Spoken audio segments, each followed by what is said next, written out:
Let's be honest, the human knee is an anatomical paradox. It's strong enough to support our entire body weight as we run and jump. Yet it seems incredibly easy to injure. For many people over 60, the chronic, grinding pain of osteoarthritis is a daily reality. The knee is a joint that grants us freedom, but it's also a constant reminder of our biological limits. So, why is this joint so critical to our mobility, so fragile? The answer is that it's caught in a tug-of-war between its modern job and its old architecture. The joint itself is an amazing but precarious assembly of soft tissues. Imagine a bowling ball, the end of your thigh bone, balancing on a surface the size of a silver dollar on your shin bone, held together only by a set of biological rubber bands. It's a system designed for one type of stress, but we subject it to a completely different one every single day. Think of it like taking the chassis and suspension from a small four-wheeled all-terrain vehicle and trying to use it to build a massive two-wheeled semi-truck. You might get it to roll, but those original parts are now screaming under a load and a type of stress they were never meant to handle. That's your knee. To understand why your knee aches, we need to travel millions of years back in time, to when our ancestors moved on all fours. For a four-legged animal, the body's weight is distributed evenly across four pillars of support. The knees still did work, but it was a shared load. It was like a sturdy four-leg table. It was stable and strong. But then came the evolutionary game changer. We stood up on two legs.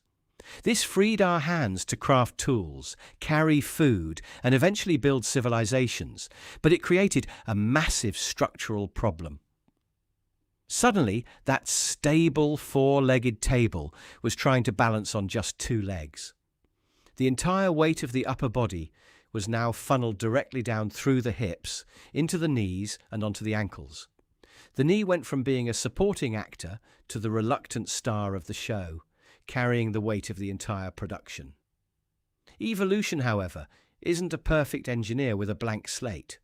It's more like a tinkerer in a garage, forced to use whatever parts are lying around. It couldn't just invent a brand new leg joint for two-footed life. It had to modify the old four-legged knee.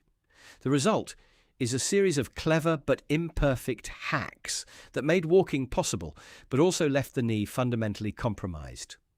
So while the joint was altered for our new posture, the components holding it together were merely tweaked, not rebuilt, leaving them to grapple with forces they were never designed to face. This is the central issue. The human knee isn't a new design.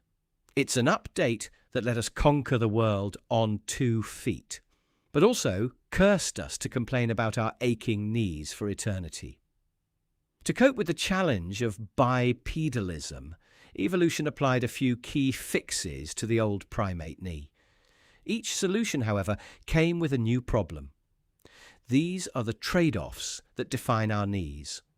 First is the angle. Your thigh bone doesn't go straight down.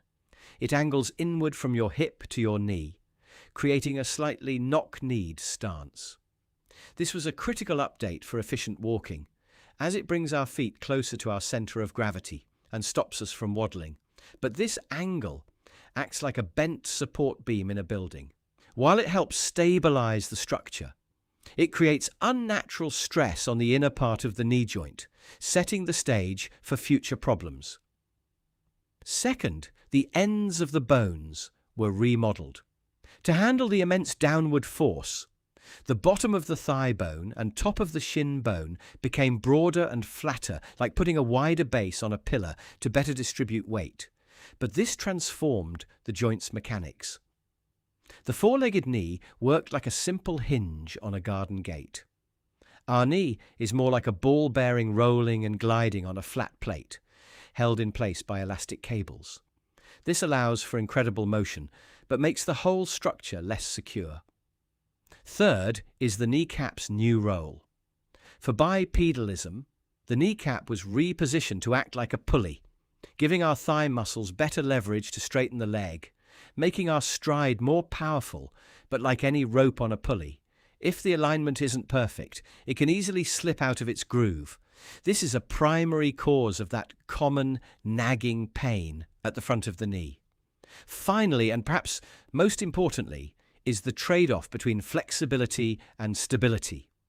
Our knees need to bend, straighten, and rotate slightly to let us walk and run.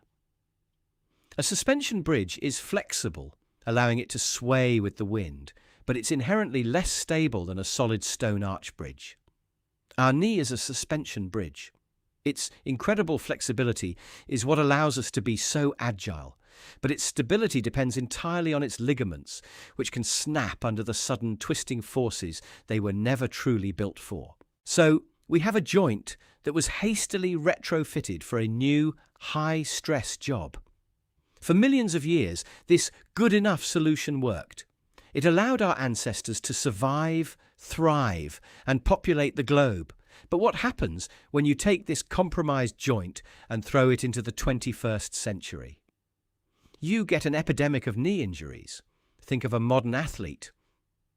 The forces generated in sports like soccer, basketball, and skiing are astronomical. The sudden stops, pivots, and jumps push the knee far beyond its original design specs, which were mostly for walking and jogging. When an athlete plants a foot and twists, they are asking an ancient structure to withstand forces akin to a car crash. The resulting ACL tear isn't a sign of weakness.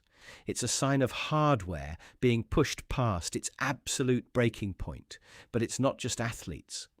The other major factor is our increased lifespan.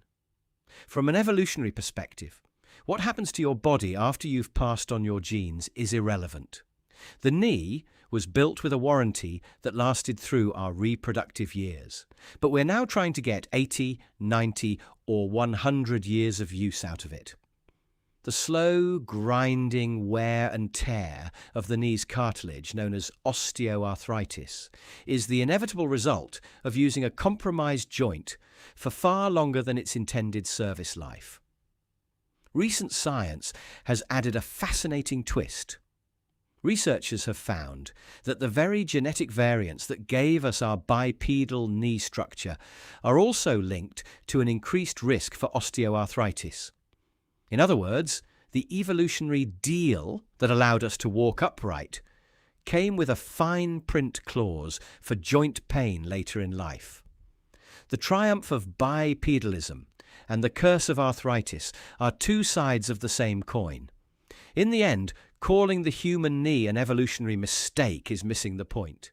It's not a mistake. It's a masterpiece of compromise. It's a stunning example of how evolution can repurpose an old part for a completely new function, creating a joint that was just good enough to change the course of human history. The very features that cause us so much pain, the awkward inward angle, the delicate balance between flexibility and stability, are the same features that allowed our ancestors to stand tall, free their hands, and begin the long march toward civilization. The weaknesses in our knees aren't design flaws. They are the fossil record of that journey, written directly into our bones and ligaments. So, the next time your knee aches as you climb the stairs, or you see an athlete clutch their knee on the field, remember the profound story behind that pain. You aren't feeling the failure of a simple body part. You are feeling the echoes of a pivotal moment in our evolutionary history. You are feeling the messy, complicated, and brilliant compromise that is the price of walking on 2 feet. You are feeling the story of what it means to be human.